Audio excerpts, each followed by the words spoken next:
Okay, I would like to call the Plymouth Village Water and Sewer District July 30th, 2019 meeting to order, and it looks like it's about 5:31. And I need motion for the minutes of June 25th. I'll make a motion that we approve the meeting minutes for June 25. I'll second it. All those in favor? Aye. And we've signed the manifests from previously, and so we need a motion for the payroll and manifests. I'll make a motion that we approve the payroll and AP manifest as presented. All those in favor? I'll second it. Now are we in favor?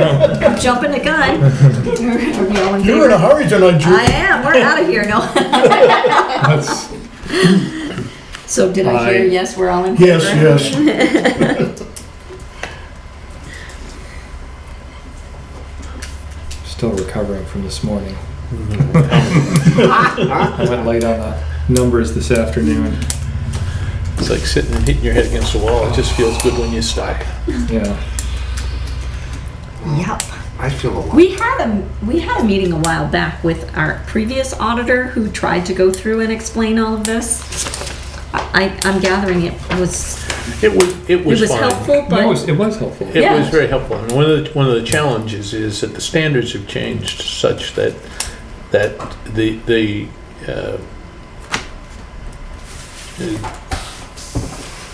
General Accounting Standards Board, in their wisdom, has decided that, and they decided this some time ago, that local governments have to report in the same way as if they were businesses. right. Which And it so, doesn't work that in the old days, fund accounting, the audits were fairly easy to understand. Now, you really need an explanation. well, you need more than an explanation. It was an interesting conversation. I mean, he acknowledged at a couple of points that the information and the way it is required to be presented is probably not all that helpful in terms of making decisions, in terms of running a small water and sewer district. But it's the way they're required to present it. It's when I give you that copy, it's what he said. It's the last 3 pages. Right, that matter. Yep. And so when we finally got to that, the picture was positive. It's just the pain of getting there.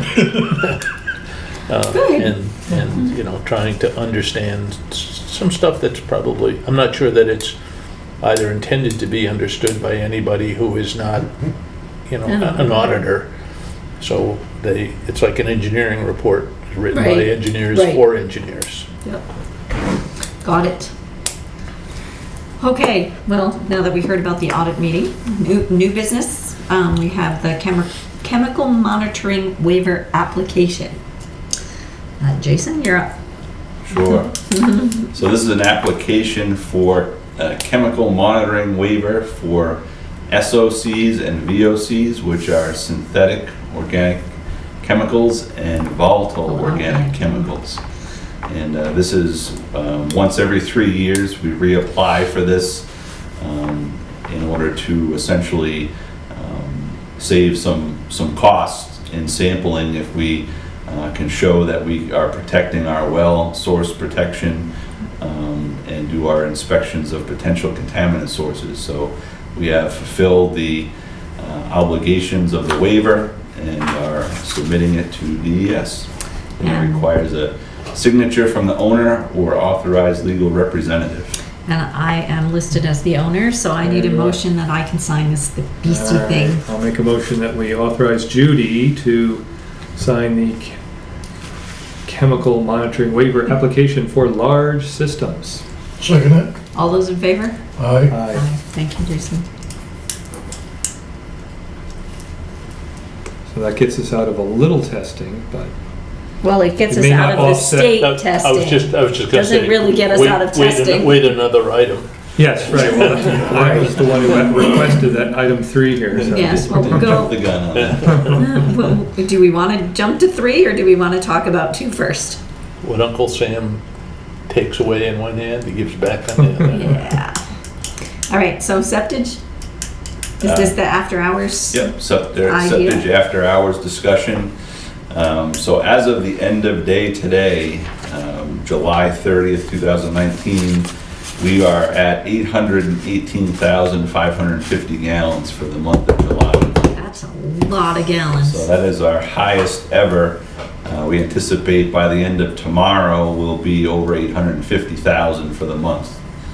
And our next, the previous highest month we've had was October of 2018 at 744,000 gallons. Wow. So we beat it by over 100,000, if all works out tomorrow, which I assume it will be. So what does that mean in additional revenue in versus that same, the hydro flow? So if It's we, another 100,000 gallons, right? yeah, take that times 70 per thousand, Okay, that's what I we need. find the difference. Yeah, that's a good chunk of change. Yes. Yeah. And And we attribute most of that to the decision 2 meetings ago to waive Just let the everybody fee come. and take anybody's septage. So this after hours idea is to Get even more. have a expand. So we've have a talked, keypad, or we've what's the not idea for quite there them? yet, but we've got out and talked to haulers and say, what are your needs? And since now we are open to farther points away, it takes haulers sometimes up to 2 hours to get from their pumping location to the Right, so if facility. they're pumping at 3 o'clock, we're already getting ready to close. Right. So any after, So like it- any after 2 o'clocks Mm. might prevent them from coming. So it limits their ability to make multiple trips in a day Yeah. with our current hours. So in order to accommodate that and to continue to expand, we propose to provide after-hours access to our facility. Yeah, we had talked about that Yep. a while back, that this was something we wanted to move towards. Yep. Mhm. So this was part of the first proposal for the septic project that went essentially over bid. Right, So this portion for after-hours provisions and equipment is part of the next phase of the septic project. right. But we're not sure exactly at this time When that's gonna happen. So we would like to make provisions to provide a key to our gate to select haulers after hours with camera monitoring. So we'd be able to monitor who's coming in, who's going, coming and going after hours with a monitoring system. So we won't have the full scale build out and the automated gate yet at this time, because Right. those costs are Built into the significant other, right. compared to what we have. And I've provided Don with an updated price estimate for a camera system Okay, that can accommodate, that location. right. And I'm assuming the key that we will give people will only open up the gate. Right, it would be a vendor key, which we currently provide to our vendors, that only is able to open up the gate lock. And we already, so that brought me right to my next question. So we already have people coming in before or after hours because they have this vendor key that allows them to get in Sometimes, yes. sometimes. Certain Okay. vendors, Oil delivery. Right. or- Yeah. Okay. We had some people working- landscapers. Not for septage, though. Not No, for not for septic. No, I understood that, but we have other vendors that are coming in. No, never a problem. No, Haven't had a problem. I can't imagine that this is a bad idea. So just what type of cost are we talking, like less than 10,000? 62, 82, 61. All right. So what I propose is that we do it for 6 months. Yes?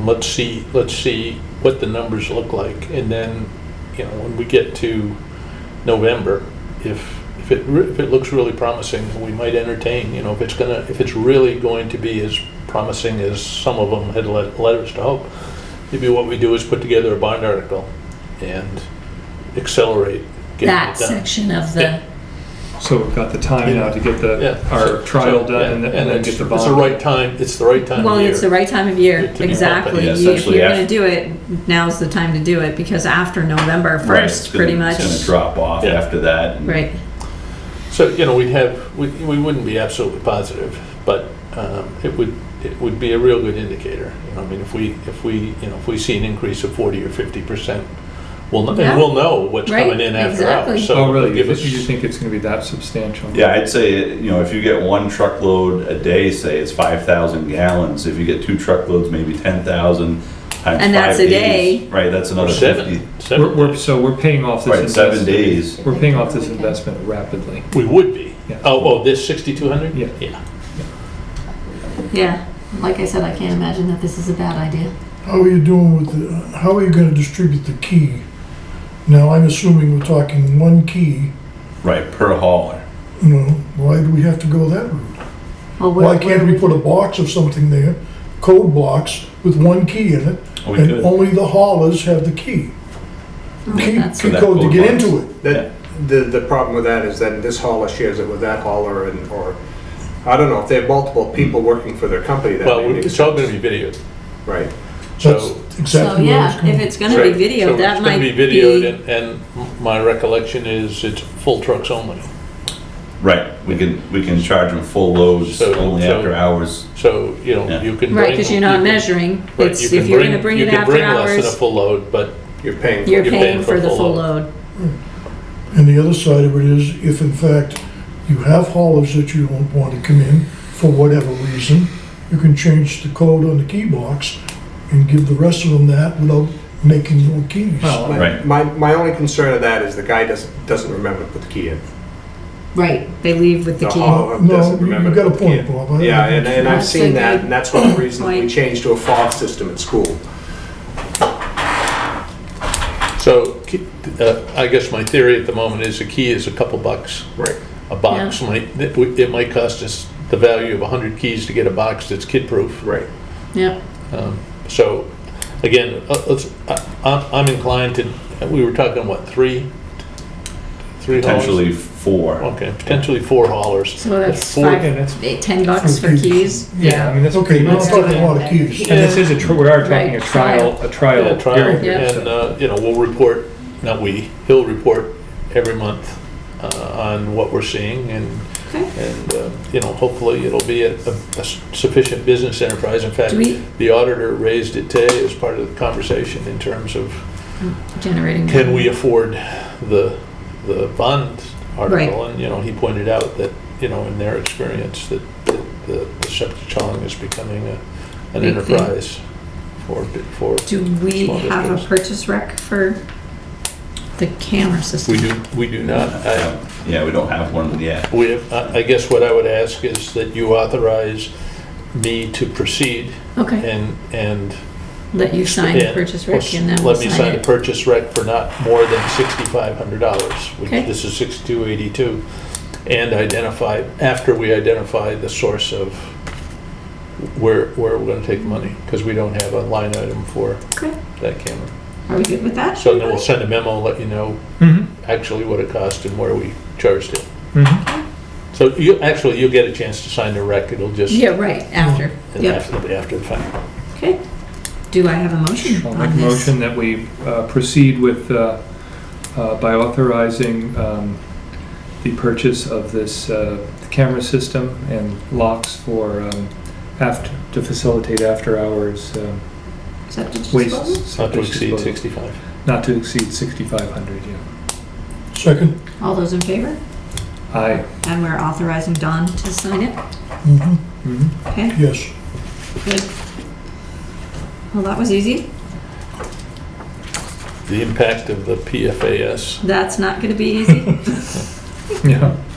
All right, so we now have this whole fun PFAS chemical legislation that has come down the pike saying we have to test for it, we have to make sure we don't have any, and it's teeny tiny little bitty parts per million and Billion. Parts per Trillion. trillion. trillion Trillion. parts per trillion. Oh, we went all the way down to trillions. Last time I heard it was millions, but Between 10 and 20 parts per per trillion. trillion. Does that, Like, is that even testable?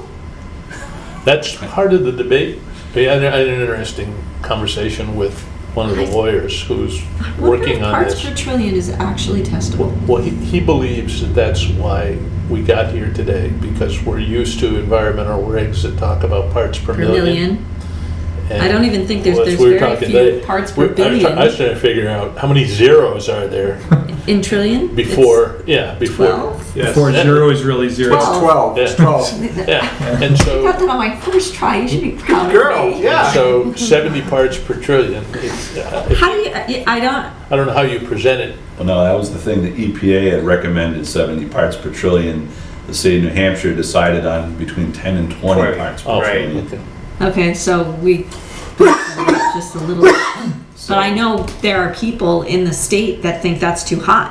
Like Right, there should be right. no parts per So anything. The maximum contaminant level goal should always be zero. Well, of course, it's a contaminant. You always But- want it to be zero. The cost and benefit analysis has come into question.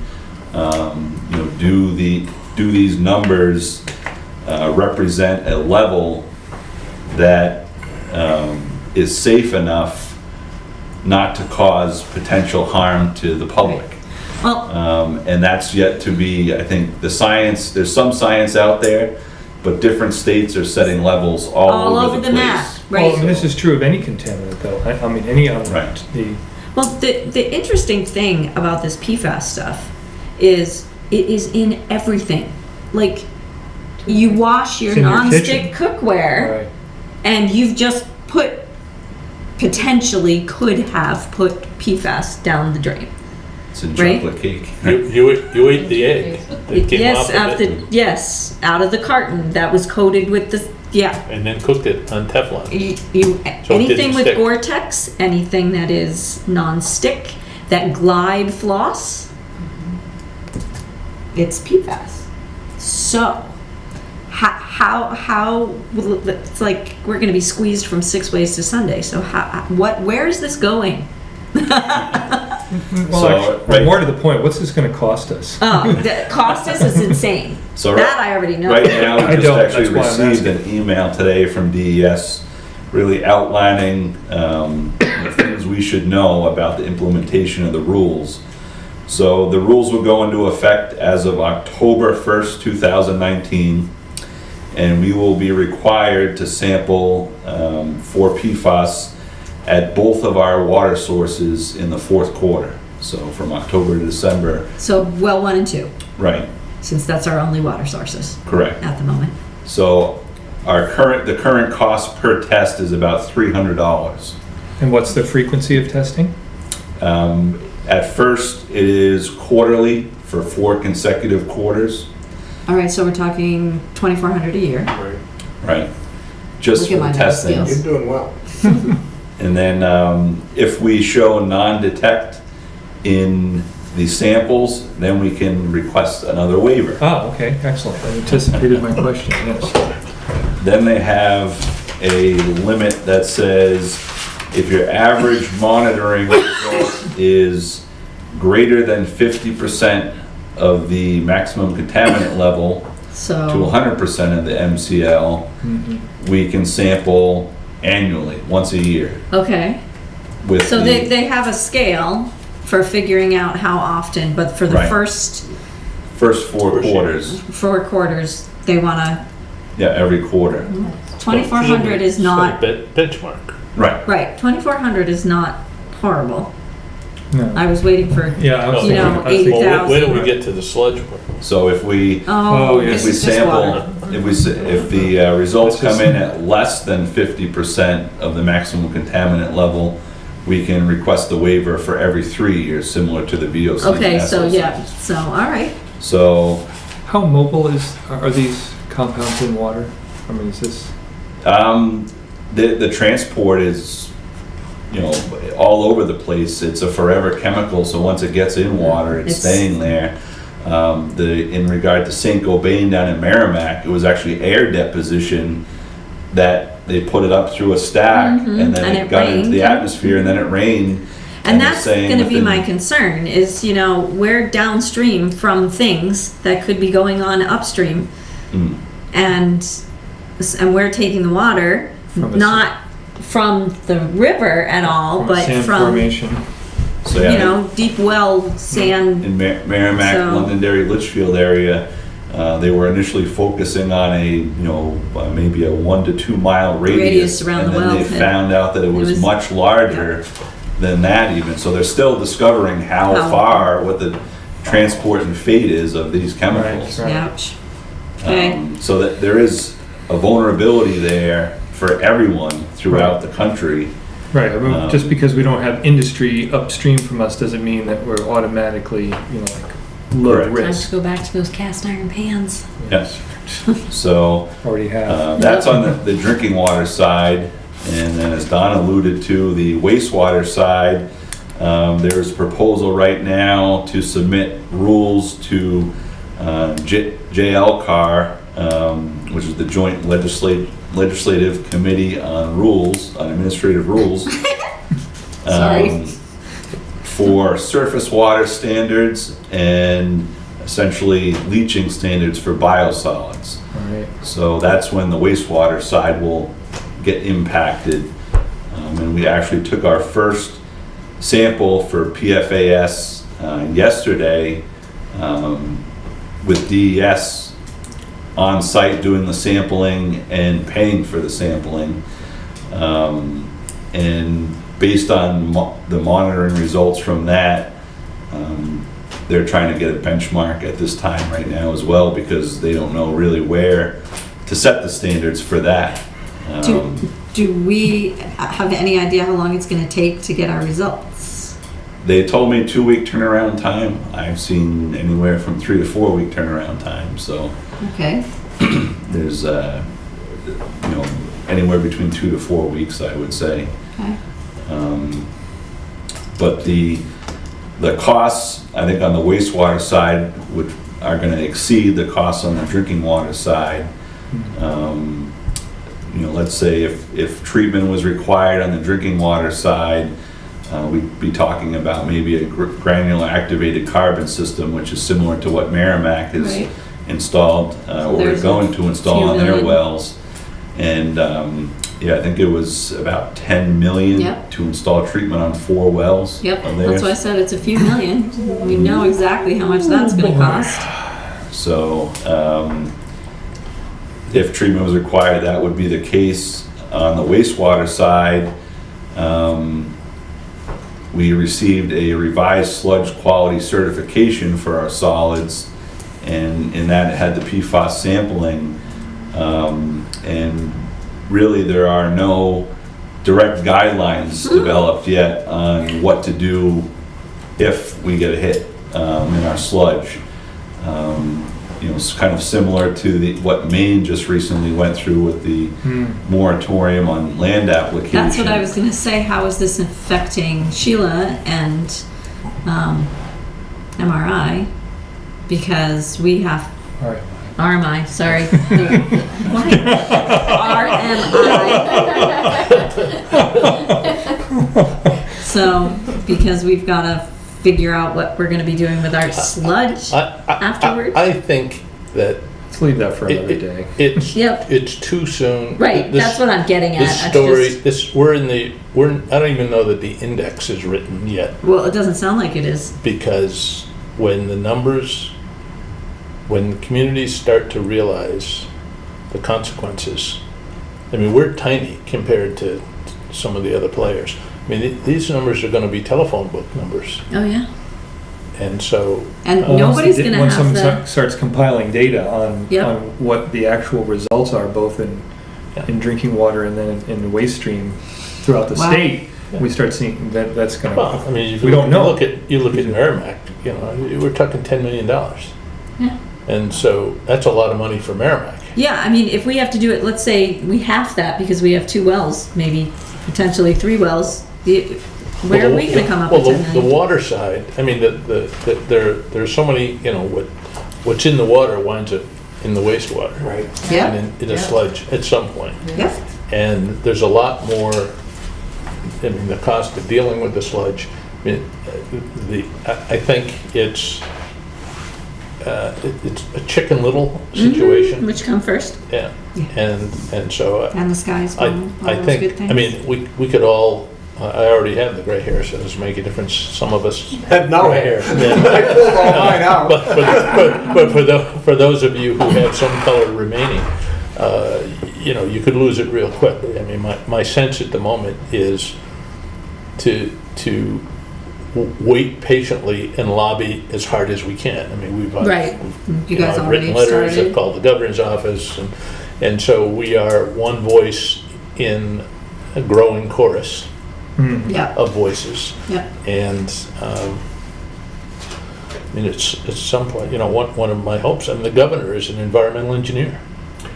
I mean, if you just look at this and roll it over the state, you're talking billions of dollars worth of plants that people are gonna have to come up with. Right, Potentially. potentially. Yeah. Wow. And that was the scare to me. I pulled up the Village of Merrimack's costs, and, the 10 million was their capital costs, but it's an actual annual O&M cost of $382,000 a year to replace the carbon Oh, for O&M. right. Yeah, Yikes. and so, So there's another 4 There- million per decade, right? there is a point at which, you look at the situation, is that small water and sewer districts are looking at the real possibility of simply handing the keys to the state. Say, Right, there you go. right. Yeah. It's simply not possible. I mean, you look at the numbers that we're looking at to try and come up with the rates. How I mean, did- you yeah. cannot say to the people in this community, you will pay for that, because they can't pay for it. Right. It's just the dollar's not gonna be there with the magnitude of these things. So they're gonna have to, at some point, somebody's gonna have to take a deep breath and get beyond the kind of the political reaction that we've had so far.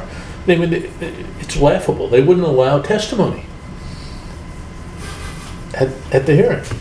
They voted it in without allowing Anybody to talk about anybody it? to talk about it. Well, it's helpful. So, it's a knee jerk.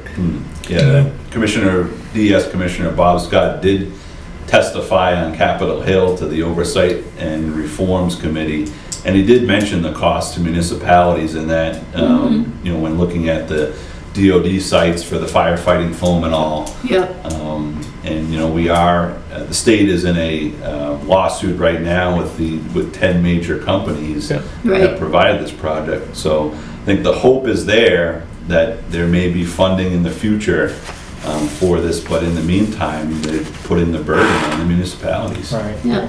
So from a lab point of view, I mean, how many MCLs now are in part per trillion?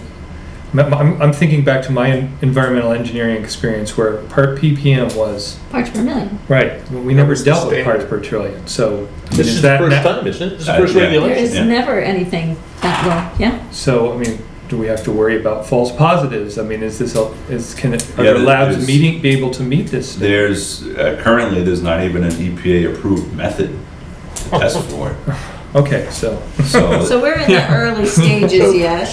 Yeah, and you have to wonder, not being a cynic, I didn't used to be, but I'm becoming, how much of this is strategy to enhance the lawsuit against the 10 or 11 companies? To be able to demonstrate the consequence of this and Yep. look at what is going to happen to our state. Because at some point,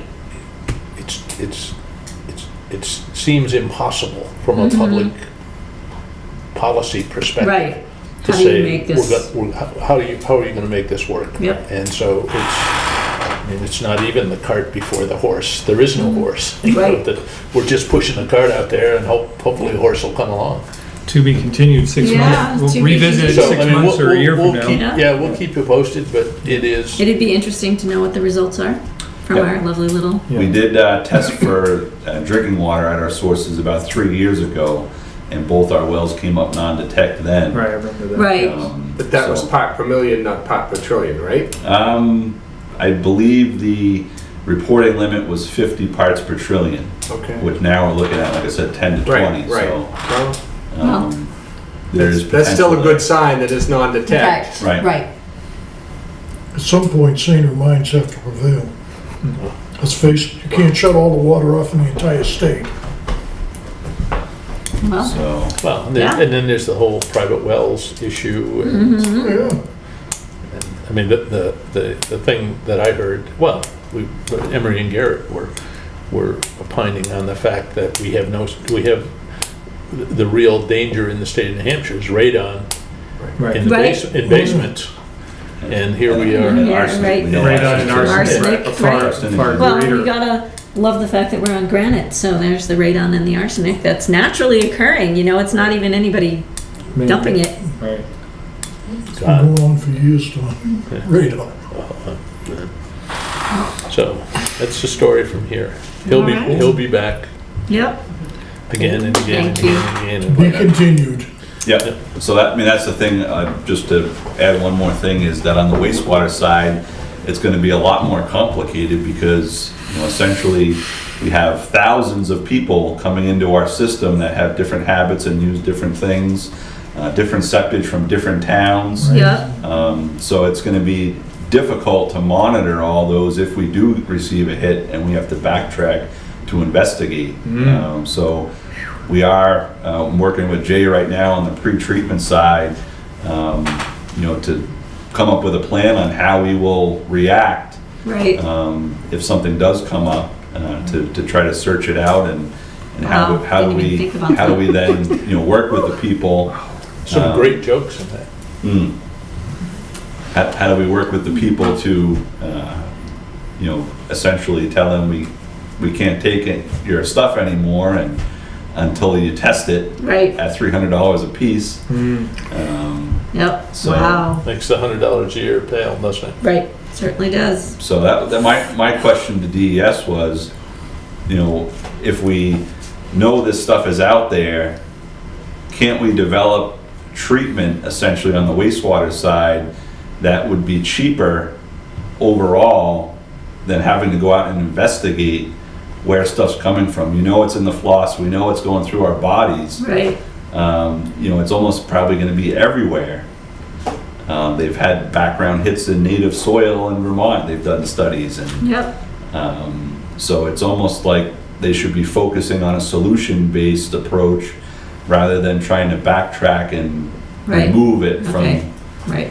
from society. Well, Right. we'll see what happens. Thank you. Mm-hmm. And I guess you're up again because it's dewatering and dryer updates. Sure. Why not? Keep talking. Keep going. Okay.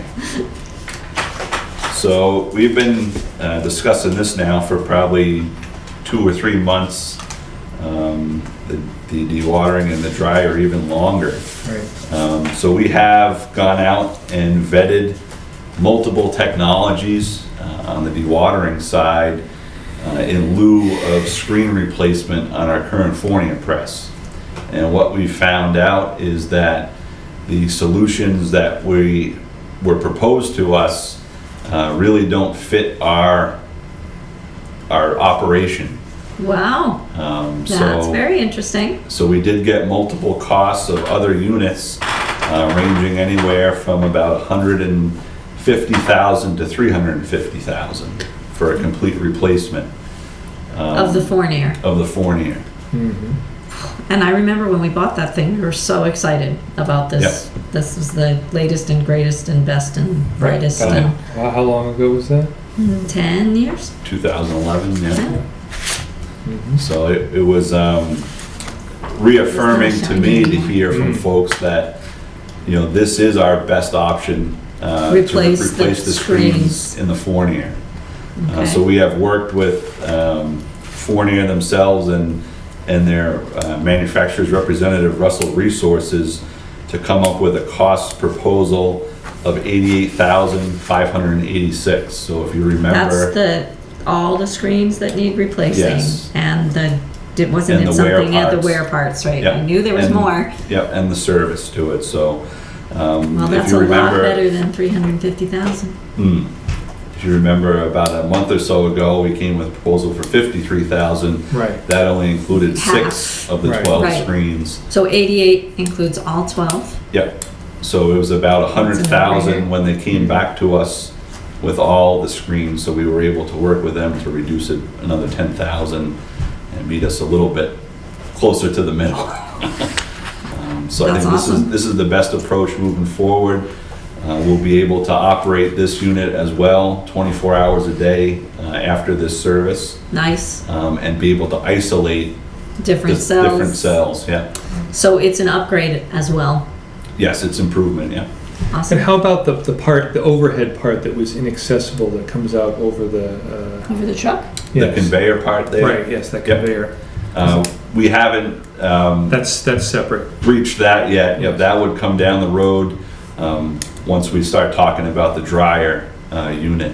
Right. Okay, but the press is still the best way to go for dewatering. Yes. Okay. Yep, we get the best percent solids cake out of that, and the efficiency doesn't compare to the other technologies out there. Excellent. And just for the listening public, the new screens also are a better, are Quality. stainless, so we Stainless. can, we expect a longer life out of Lifetime. Yeah, it. they're called an ethanol grade screen, which I guess they process corn with, and I guess the ethanol is the most abrasive and corrosive Yeah. Yeah. thing they put through there. So it's proven with corn, and there's corn and stuff that we process, I was so gonna say. I was just thinking of making whiskey. They're using the press to make whiskey, not other things. so I think that was what we concluded, was that it was the abrasiveness of the material we were putting through there for the last 10 years, prior to the septage upgrades and prior to Right, the extra all the- grit. to the all grit the removal grit, upgrades yeah. at headwork. So that makes sense now that hopefully in the next 10 to 20 years we have removed the Our grit. pre-treatment will and- be even better. Right. Yeah. So as long as you're on a roll, why don't you explain where the money's coming from? Sure. So I was wondering if that's what Originally- that was. originally in the 2019 budget, we had budgeted $90,000 for the replacement of the pug mill in the dewatering system. We have had some recent issues with that and have been able to essentially bring it back to life Oh, dear a gosh. couple of times when it failed on us. CPR on the pug mill? So we will continue to keep that moving along with the intent to eventually replace that and remove that with the dryer unit. Dryer unit. So we will be the Take the proposal is money. to take the money from the pug mill and spend it on the screens for the dewatering unit. Makes sense. I like that. Alrighty, so I'm believing that lovely purchase rec over here. So I need a motion that we sign this thing to, who is this going to? Fournier is our supplier. Yeah. And it's $88,586.60 to be exact. I love how they get the 60 cents in, or 13 cents. Yeah, that's right. I'll make a motion that we approve this PO for purchase Screens. for, the screens to the Fournier provider in Thetford Quebec. Mines, Quebec. Second it? All those in favor? Aye. Aye. As easy as that. We'll keep on keeping on in the dewatering. All right, and then we have this rate stuff Oh, yeah, we want to talk so I about. assume this is gonna move ahead fairly Yes. soon then? Yep, That's why we'll we're, move ahead with that fairly soon. And I just wanted to update everyone on the dryer as well. Okay, The Hooksett dryer has shipped at the beginning of July, so they're anticipating delivery sometime mid to late August, and hopefully getting that online come the beginning of September. so you guys will be able to go down, see how it's Yep. working, and then we'll decide if that's something we add to the budget for next year. Yep, Right. so we have a revised price quote Oh, yeah. from RMI and Shinse for the dryer of $280,371. That's down from $322 at the Oh. previous proposal. Let's have them keep So dropping we- that price a little bit more, we and we'll work be with happier them and to- happier. To hone in the specifications of the unit and our Right. ability now will be to dewater 24 hours a day, so they won't need as large as equipment Right, to handle the capacity. right, because it'll be flowing through all the time. Yep. Yeah. So So, that Okay. optimizes our energy use, presumably, yep. as we've discussed, yeah. So, so there'll be further discussion on that once we hone in on the particulars surrounding that. But again, it is a cost savings Right, as we get potentially, closer. and there is the potential there to reduce the volume again, which DES is also pushing with the PFAS issues, and the potential to market it ourselves as well, so that we can reduce the disposal and recycling costs. Yep. Awesome. Well, if we reduce costs as while we're spending, then that makes good sense. All right, anything else with that, Jason? I think that's it this Awesome. time. Thank you. All right, rate restructuring. So we're still talking about how to get our rates more in line with what we need with projects and We are. things like that. We may be forever. Just one of those topics that never goes away. I mean, you start somewhere and then you Yeah. fine tune. So this is for your leisure reading. Ah, yes. And so what we've decided is to use this as a fact sheet so that we, the numbers on this won't change unless we find an error or we find a better number. So that, because one of the challenges was finding numbers that We're reliable. Right, yeah, yes, yeah, made that's a good way to sense. put it. Yeah. So, in any event, we kind of state what the objective is, what we're trying to accomplish. You'll note that there are in there, essentially what we're saying is that the rate has to cover these things. So it's got to cover cost of operations, it's got to cover debt service, it's got to cover any special warrant articles that either you put in or come by petition. We need some sort of reasonable replacement reserves.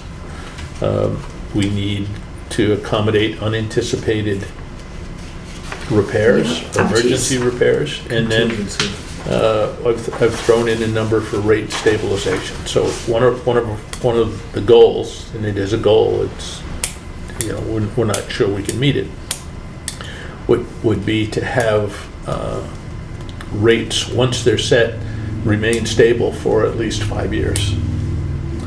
And so in an ideal world, with this first one, we'd like to be able to, or I'd like to be able to have a high degree of confidence that it will be stable for 5 years, and then have a ballpark, a reasonable ballpark of what we'll be looking at the end of that 5-year period. So by stabilizing over a longer period of time like that, we don't have to think as much about inflation because Factoring some in, Yeah. we're looking at a 2%. We're taking a rolling average. okay, so Yeah. we're just going to anticipate what we Right. think our It's best gonna guess. be best guess. Okay. And then based upon reality, we'll make adjustments Right. on an annual basis. Right. But the goal, and again, I don't know that it's achievable, but the goal is to essentially make this formulaic so that we plug in numbers and it produces what the rate should be. With as few variables as possible. Possible, right. Exactly. Right. And so, and my thought is that, you know, if we can reasonably look out at 10 years, then we start seeing some decline in debt service because some existing debt starts to get paid off. So it's kind of, we're remaining with that notion of let's see if we can identify what that peak year looks like. And we have a meeting tomorrow to build off of this, and I'm hoping that by the end of August we'll be able to have a conversation. Not so definitive that you could embrace it, but definitive enough that we could be looking at what are the likely impacts to the various classes of users. Yep. And then we'll start. Gotta start moving forward somehow. Yeah, and then we'll start having conversations. Actually, Jason and I are meeting with the folks at PSU the 8th, Yeah, 5th. 5th, to have a conversation about what's coming down the pike. We're having some meeting with some of the local businessmen around the same notion that, forewarned is forearmed. I mean, the advantage that we have at the moment is you made the decision to increase and create the $200,000 reserves this For year. each, right. And so even assuming that we get the grant, the debt service isn't going to start all at once. Right. It will be incrementalized over a period of time, and we won't probably see the impacts of the first one until 2021. Oh, 2021, okay. I was thinking it was Because next longer year's than that. well, the full Right, bond the issue full will won't be, come but for we a have few to years, start. We have to, when we borrow money, we have Right. to pay some of it back. Some. At least pay interest. Okay. So, like, where are you at as far as the rate setting? I mean, are we like halfway there, 3/4 of the way? Oh, I think we're 3/4 of the way anyway, don't you think? So Cool. don't agree if you don't agree. I agree, we are. Yeah, it's really I just think we, nailing down the mechanics of it. You know, Right. how's the procedure to set the rates? Right. Right. You know, where are we pulling the numbers from, like Don alluded to with the fact sheet? And, Right. The fact sheet will give us what we need. Really good starting point. Essentially, we've defined a pool of money, so we need to raise whatever that pool of money is. And we have created the structure to take the gallonage that we produce, or the gallonage that we treat. And so we've got some real numbers. Right. And then what we have to do is create the multiple factors. Right, start For divvying it up. instance, the standby costs, the meter size. Right. Yes. And so, at some point, and then we have the ERU. REUs, REU, residential equivalency unit. units, yep. So we've kind of nailed the hard part, or the solid Right, that's pieces. what Jason was talking about in the PowerPoint last time. Yeah, and so now it's kind of the fine tuning piece of what's the multiple factor, as an example, for standby, Mhm. and how do we calculate that? Okay. And the folks at UNC are supposed to, We have they're helping us with this, or are they, They're going or their to oversight? they're gonna do I guess what I would characterize as a sanity check and a have you thought of this, because they've done several hundred rates, so we'll get input from them. Awesome. How did you hook up with North Carolina? We met them at the rate setting They have session. a grant workshop. Oh, They got- nice. yeah, That's to provide fantastic. technical assistance. Yeah. Excellent, that's great. And we're hoping they'll invite us down in the middle of January. Yeah. Sounds good. the treasurer goes too. You have to And see you this rate in definitely need the action. chair. That's right. I have to Chair has to understand go that. too, right? You know, That's because we right. have to understand what's going on. Yeah. Okay, awesome. So that's kind of where we are. We said we would keep you up to date, but so We're moving forward. I think we're getting there, and we had the conversation today with the auditor. We continue coming back around the wheel on the same thing. It's very difficult to envision not taking the money from the Fed, because it's Such there's good so money. much of it, and it's Yep. You're gonna have to pay it sometime, Yeah. and if you're getting 40% of it taken care of, Yeah, it's almost it's 45. 45%. I mean, Yeah. it doesn't make sense not to. Yeah. It just does not. Especially if now we can have these rates under Right. control and we have a better handle on how Right. this is gonna work. It's just a no-brainer. Especially when you read about the need nationwide Right. and how there are going to be so many other communities like Plymouth Yeah, waking up like we are to the realization that they need a federal assistance. yep, Nice to be early in that queue than later Yeah. in that queue. right, Because there may not be. Yes. They may Right, not that's be you. Yeah. exactly. So, with that, you've already signed your Purchase purchase rec. recs? There's no public. So the next meeting, a month, Yeah. August 27th? Anybody have a problem with it? I do. You do? I do. That's when I start out on Star Island is the 25th, so I will not be able to come back for that meeting. Well, could we come there? Yeah. Governor and I mean, council can if you move did it- around, so can we? If you did it a week earlier, it would be fine if we could do it on the 20th or any other. I'm back, okay. Can we email you? Yeah. I'd like to stay the 27th because I'm really hoping we'll have Enough information. enough information, and cutting it a week is, I mean, the worst case scenario is the deputy signs the stuff. Then we Skype you in too, but Yes, I can do that. Yeah. I can do that. Alrighty, That works for me. works for me, works for you. when are you back? The 18th of September. Oh, never mind. So it's only that one meeting. Okay. It's that one meeting. Okay, But I'm looking forward to spending a month at Star working. can't imagine you wouldn't be. Okay, All right. so I guess we're adjourning. It is 6:23. Wow. -ish.